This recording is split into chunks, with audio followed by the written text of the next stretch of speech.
Hey everyone, मेरा नाम है स्वीत कुमार सुमन और आज हम लोग बात करने वाले हैं नीट में highly weightage topic in biology में कि बायोलॉजी में जो सबसे इम्पोर्टेंट चैप्टर है जो करना ही करना है, उसके बिना आपका मतलब नीट क्रैक करना पॉसिबल। तो सबसे पहले हम लोग बात करेंगे कि नीट में टोटल क्वेश्चंस कितने आते हैं और मार्क्स का डिवीजन क्या क्या होता है, किस सब्जेक्ट से कितने सारे क्वेश्चन आते हैं। इसको थोड़ा सा क्विक रिव्यू करते हैं, उसके बाद से आपको बताते हैं कि हाईली वेटेज टॉपिक क्या है बायोलॉजी में, वो सब आपको बताएंगे। सबसे पहले हम समझेंगे कि 180 क्वेश्चंस होते हैं हमारे नीट में और 720 का पेपर होता है मार्क्स का। उसमें से सबसे पहले हम समझेंगे 50% तो अकेले 50% तो हाई वेटेज लेता है बायोलॉजी, सिर्फ बायोलॉजी 50%।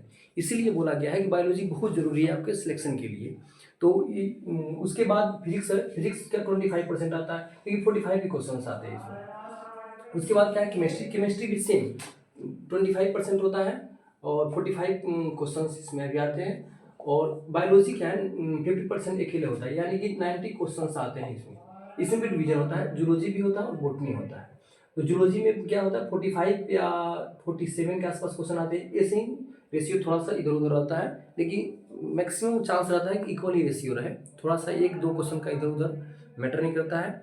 चलिए उसके बाद हम लोग समझेंगे अब कि सबसे इंपॉर्टेंट बायोलॉजी में कौन कौन से चैप्टर हैं जो आपको करना ही करना है। इसके बिना तो नीट में गुड मार्क्स लाना या फिर सिलेक्शन पॉसिबल ही नहीं है।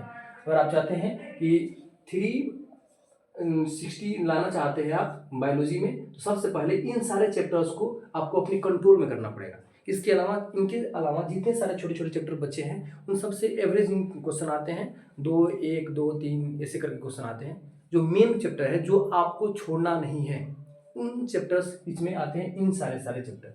चलिए इसको एक एक करके बताते हैं आपको कौन कौन से चैप्टर हैं जो बहुत इंपॉर्टेंट है आपके एग्जाम व्यू से।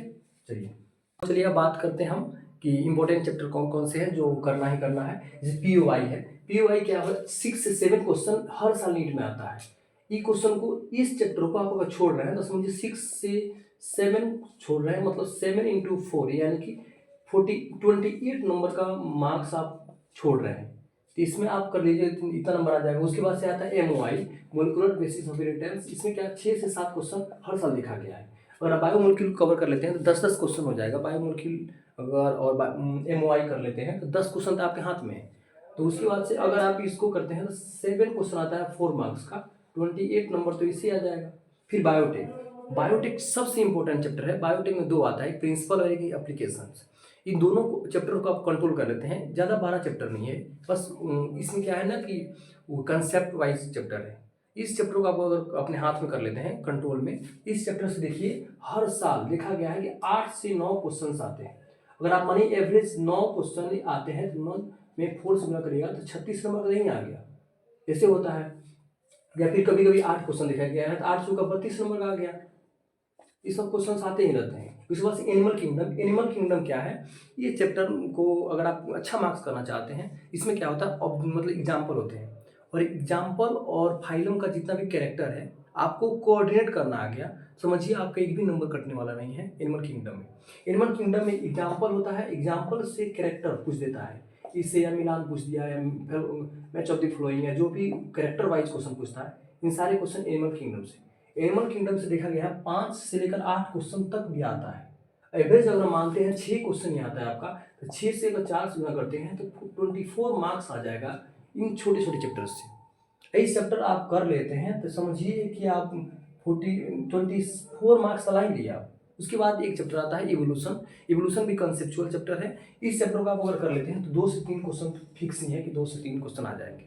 इसके बाद सबसे इंपॉर्टेंट चैप्टर आता है cell biology, cell biology and cell division. Cell division जो चैप्टर है वो छोटा सा चैप्टर है, मुश्किल से अगर आप टाइम दे रहे हैं तो 3 घंटा में कंप्लीट हो जाएगा। और देखिए उससे कितने क्वेश्चन आते हैं, 4 से 5 क्वेश्चन देखा गया है नीट में सेल डिवीजन से, और सेल बायोलॉजी कर लेते 5-6 क्वेश्चन उससे आ जाएगा। ये सब छोटे छोटे चैप्टर्स हैं जो बहुत इंपॉर्टेंट है। ये सबसे छोटा चैप्टर हमको लगता है क्योंकि इसका वेटेज देखिए 4 to 5 क्वेश्चन आते हैं। उसके बाद से बायोमोलिक्यूल, बायोमोलिक्यूल जैसे आपको हम बताए थे कि बायोमोलिक्यूल और एमओआई ये दोनों आप करते हैं 10 क्वेश्चन तो फिक्स है। 6 क्वेश्चन मान लीजिए एवरेज यहाँ से एमओआई से, और बायोमोलिक्यूल से अगर 4 ही क्वेश्चन आता है समझिए 10 क्वेश्चन फिक्स है, और 4 क्वेश्चन आता है तो 16 नंबर पे ही आ गया। ऐसे करिएगा तो आपको बायोमोलिक्यूल अगर रेडी करते हैं 4 क्वेश्चन हर साल आता है, और एमओआई और बायोमोलिक्यूल दोनों अगर कंबाइन ही आप प्रिपरेशन करते हैं उसका तो 10 क्वेश्चन रख लीजिए, 40 नंबर तो आपके हाथ में है। उसके बाद से हम बात करेंगे ह्यूमन हेल्थ एंड डिजीज। ये चैप्टर भी बहुत अच्छा चैप्टर है जो हमारे आगे पढ़िएगा। आप जब मेडिकल में आइएगा, जो भी आप करिएगा MBBS में या जो भी करिएगा, उसमें डिजीज है जो पढ़ना है, इम्यूनिटी के बारे में। छोटे छोटे चैप्टर्स हैं, जो कॉन्सेप्ट्स हैं वो कॉन्सेप्ट के बारे में भी इसमें बहुत बात किया गया है। ये चैप्टर फ्यूचर में बहुत आपका इंपॉर्टेंट चैप्टर है। देखिए, इसे 3 से लेकर 6 क्वेश्चन तक देखा गया है। 3 से 6 क्वेश्चन आ सकते हैं आपके नीट एग्जाम में। ये क्वेश्चन को आप चैप्टर को छोड़िएगा नहीं। उसके बाद से एक आता है human reproduction chapter. Human reproduction chapter भी 3 से 5 क्वेश्चन आते हैं इससे। ये भी इंपॉर्टेंट चैप्टर है। 12th क्लास के बच्चों का फेवरेट चैप्टर है ये। तब भी बच्चों का देखा गया कि नंबर नहीं आते, क्योंकि वो लोग का गलत डायरेक्शन रहता है ना। पेपर आता है कहीं और से और दिमाग कहीं और चलता है। ठीक है, आप उसमें हार्मोन्स हो गया या जो भी प्राइमरी और सेकेंडरी ऑर्गन्स होता है, ये सब छोटे छोटे बातों को ध्यान रखिएगा, मैकेनिज्म जो भी होता है, तो इससे आसानी से क्वेश्चन आपका बन जाएगा। उसके बाद से एनाटॉमी इन फ्लावरिंग प्लांट। इस भी क्वेश्चन क्या है कि आजकल तो इसका सिलेबस रिड्यूस कर दिया गया है। इससे भी बहुत इंपॉर्टेंट चैप्टर है।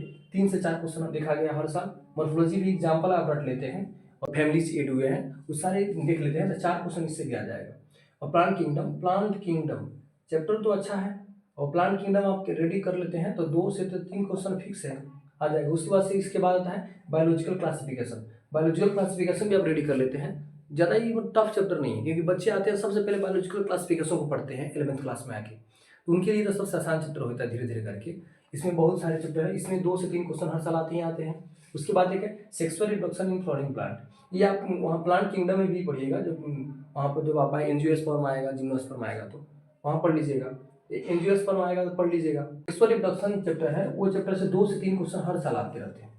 इन सारे जितने भी चैप्टर हम बताए हैं, ये सारे मोस्ट इंपॉर्टेंट चैप्टर है। आप अगर इसे छोड़ते हैं तो आपका सिलेक्शन तो इसी रुक जाएगा। इसलिए इस चैप्टर को तो आप करना ही करना है। इसके अलावा जितने सारे चैप्टर्स बच गए हैं, उन सारे से 2 क्वेश्चन, 1 क्वेश्चन, एवरेज क्वेश्चन चलते रहते हैं। बायोलॉजी में अगर आप गुड मार्क्स लाइएगा, मतलब अच्छा स्कोर कर पाइएगा, तो फिजिक्स में भी स्कोर कर लीजिएगा। और केमिस्ट्री में देखा गया कि बायोलॉजी वाले जो बच्चे होते हैं उनको फिजिक्स थोड़ा वीक होता है। फिजिक्स में आप वही चैप्टर को रिवीजन करिए जो चैप्टर बहुत हाईली वेटेड है, जैसे मॉडर्न फिजिक्स हो गया, या फिर इलेक्ट्रोस्टैटिक्स हो गया, या मैग्नेटिज्म हो गया। ये छोटे छोटे चैप्टर्स हैं जो आप हाईली वेटेड चैप्टर है। 12th क्लास के बहुत सारे चैप्टर हैं जो छोटे से हैं। एसी हो गया, ये छोटे चैप्टर पढ़िएगा ना, 1-2 क्वेश्चन एसी से आ जाता है हर साल। अब वेब पढ़िएगा, उससे भी आ जाता है बहुत सारे क्वेश्चन। ऐसे ही वीडियो देखने के लिए मेरे चैनल को सब्सक्राइब करिए। और आप अगर चाहते हैं फिजिक्स और केमिस्ट्री का भी एनालिसिस वीडियो ऐसे लाएं, तो मेरे कमेंट में बताइए और मेरे चैनल को सब्सक्राइब करिए। Thank you for watching this video.